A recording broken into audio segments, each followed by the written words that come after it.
Easy go.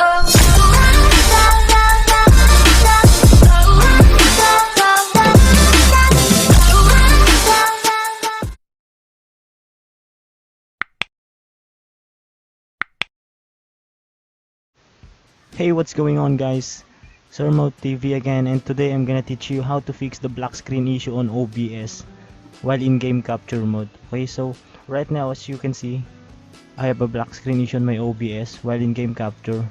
You can see that I am selecting the PUBG Lite from Garena. Okay, so nothing happens. It's only a black screen issue. Okay, so before we start, I would like to invite you to subscribe to my channel and click the notification bell beside the subscribe button. Okay, so you will be updated to my next uploads. Okay, so now let's start. Okay, so before we start, we should close the OBS. Okay, so and make sure that OBS is not running in the background. You can see it here in the bottom right corner. Okay, so OBS is not here, so it's not running in the background now. Okay, so now what you have to do is click on start Windows or Windows in this position. Okay, so and type OBS just like that. So you can see that OBS is showing now. Okay, so right click on this and open file location. Okay, so you're now in the location of OBS launcher. So once again, right click and open file location, and now you can see the OBS 64. Okay, so right click on this one and click on properties. Okay, so right now we are on the property tab. Okay, so what you wanna do is click on compatibility tab and now run compatibility through troubleshooter. Okay, so just like that. Click on troubleshoot. Sorry.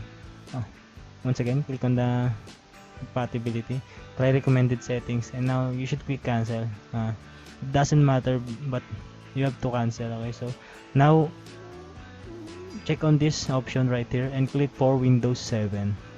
Okay, make sure this one is checked and you have to click the Windows 7, and now click on run this program as an administrator. Okay, so now you have to click apply, okay, and close.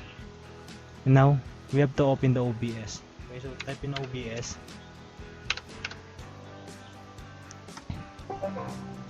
So you can see now we are running the OBS. Wait for it and let's see if it fixed the problem. Okay, so right now you can see that my PUBG, okay, my game is now showing. Okay, so you can see it here now. Okay, so this is how you fix the black screen issue on Windows.